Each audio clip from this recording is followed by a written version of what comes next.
Nabalot ng makapal at maitim na usok ang isang residential area sa Cagayan de Oro City. Mahigit 100 bahay ang natupok.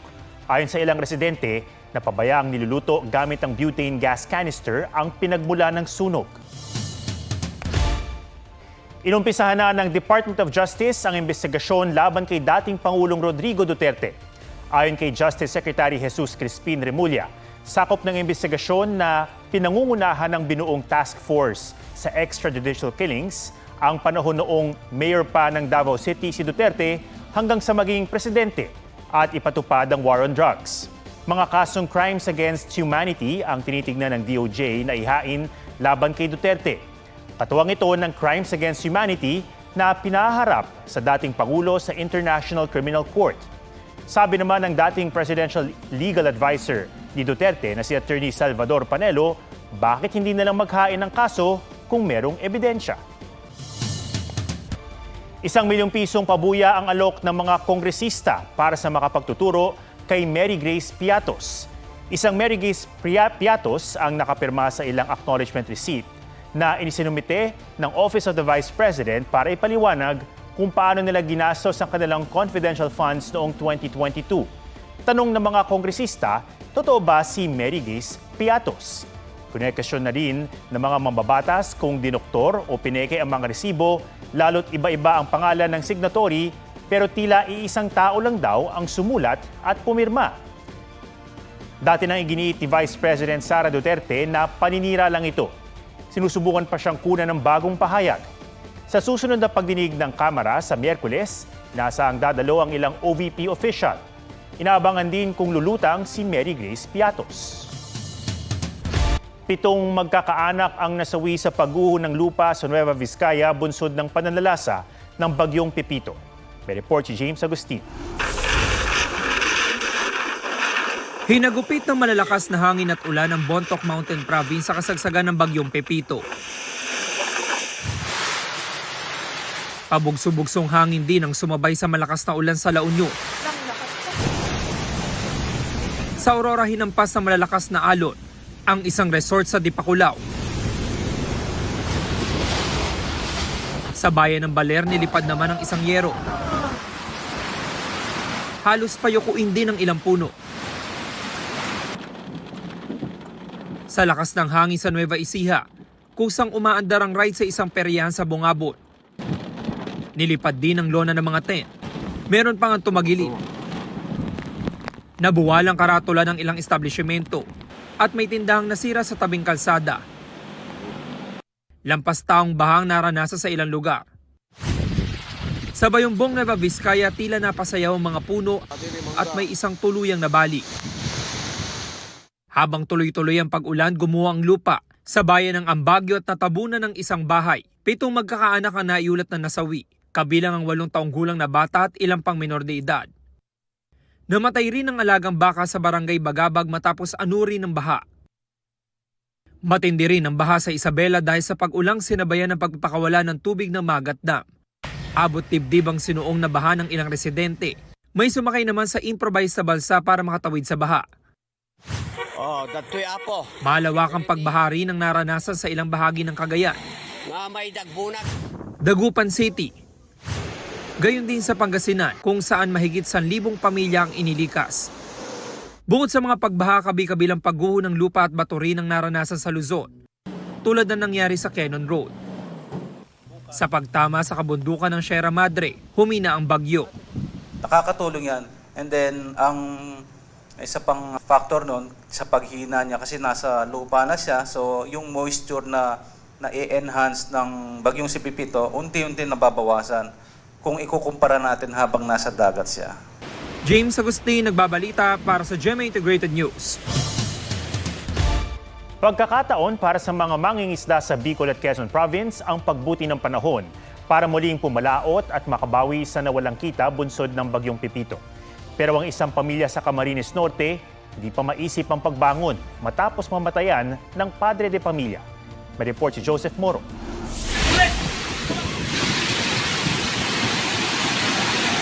Malakas na hangin na sinabayan ng walang tigil na buhos ng ulan.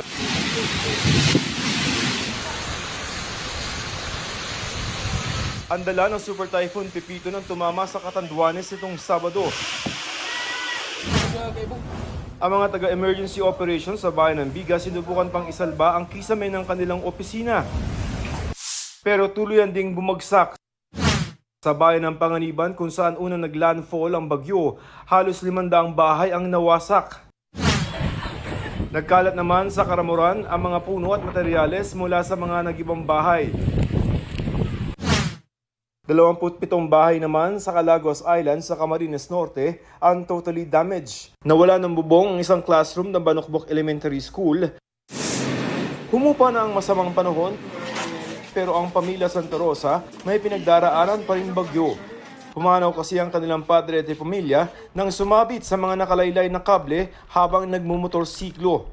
Pauwi mula sa evacuation si Rogelio para sana dalhan ng pagkain ang mga aso. Ngayon wala na siya. Wala na po ako. Pag uuwi nga ng alas 4, wala na po ako hihintayin. Sa bayan ng Mercedes, pumalaot na ang mga mangingisda. Buhay na rin ang fish port.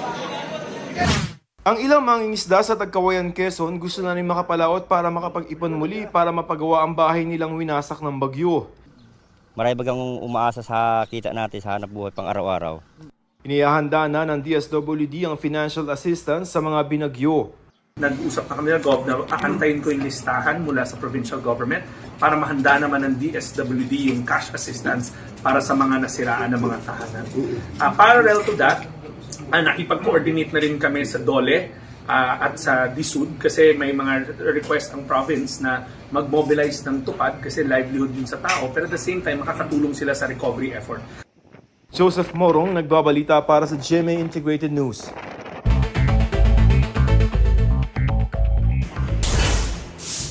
Nasa 100 Noche Buena items gaya ng fruit cocktail at ilang klase ng Christmas ham, bahagyang nagtaas presyo. Hindi naman nagbago ang presyo ng queso de bola.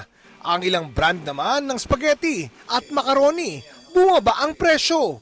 Ayon sa Philippine Amalgamated Supermarkets Association, posible magkaroon ng epekto sa presyo ang mga nagdaang bagyo kapag tumaas ang demand. Bagong ruta ng airport bus diretso mula Naiya papunta sa Imus, Cavite. Tulong daw ito sa mga balikbayan at OFW para hindi mabiktima ng mga mapagsamantalang tsuper. Pinaganda rin ang lounge ng paliparan para may maayos na pahingahan habang naghihintay ng flight pauwi ng probinsya. Kasunduang magpapabilis sa palitan ng classified military information ng Amerika at Pilipinas, nilagdaan. Bukod dito, magkakaroon din ng kooperasyon sa defense technology na makatutulong sa pag-alam sa galaw ng China sa loob ng ating teritoryo. Bureau of Corrections, may bagong makina na kayang ma-full body scan ang sinumang bibisita sa Nubilibid Prison sa loob lang ng 3 segundo. Oscar Oida, nagbabalita para sa GMA Integrated News. 2 pulis ang nasawi sa buy-bust operation sa Sultan Kudarat, Maguindanao del Norte. Dinig ang magkakasunod na putok ng baril nang mauwi sa engkwentro ang operasyon ng pulisya. Tinamaan ng 2 pulis na sina Patrolwoman Roselyn Bullias at Police Corporal Kirt Sipin. Sugatan din ng 2 pang pulis. Naaresto ang 2 suspect na nasugatan rin. Hindi sila nagbigay ng pahayag.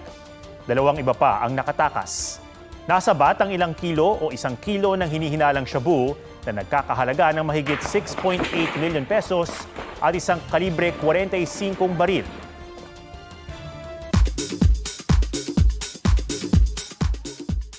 Isa sa mga bokalista ng AGs na si Mercy Sunot, pumanaw sa edad na 48 dahil sa cancer. Kinumpirma yan ng Pinoy Rock Band sa isang Facebook post. Inalala ng grupo ang mga natatanging kontribusyon ni Mercy sa musikang Pilipino pati na sa fans. Itong weekend, idinaan ni Mercy sa social media ang paghingi ng dasal matapos sumailalim sa lung surgery. 17 sub-unit na BSS naghahanda na para sa comeback matapos ang 2 taon.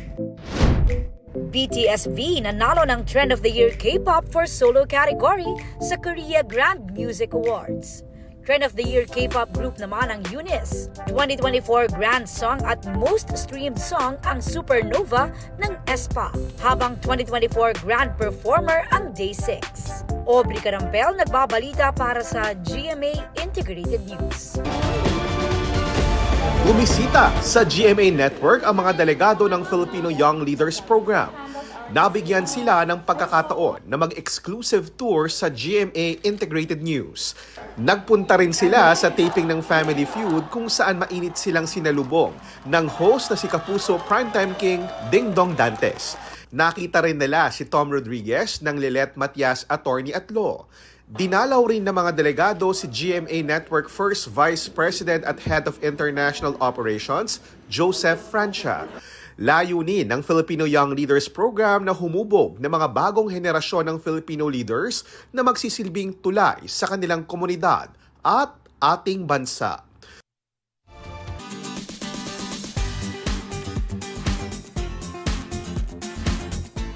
Beach wedding na inabot na ng alon. Yan ang memorable na kasal na magkasintahan sa Aurora na itinuloy sa kabila ng banta ng bagyo. Pusuan na yan sa report ni Oscar Oida.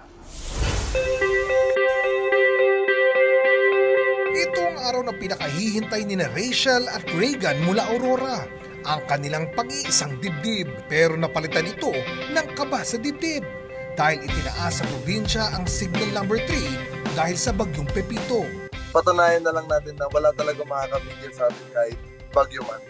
Pero sa mismong beach wedding, lumakas ang alon at maging sila inabot at nabasa. Thursday pa lang po, nagpa-plan na kami i-postpone. Kaso, yung weather po kasi sa amin by that time is sobrang init po. Tirik na tirik yung araw. Kaya sabi po ng both parents namin, ipupush na lang po namin. Isinaalang-alang rin daw nila ang kaligtasan ng mga guests. Kaya humingi rin sila ng tulong sa Coast Guard para magbantay sa kanilang kasal. Safe naman, hindi na tinapos yung vows. Nag-proceed na po kagad sa function hall. Nagpapasalamat din sila sa tapang ng kanilang entourage at pamilya na sinamahan sila sa pagkakataong yon. Excited ako dahil sa araw na to, maging isang ganap na gatos ka na. You're always finding a way to make me happy. Oscar Oida, nagbabalita para sa GMA Integrated News.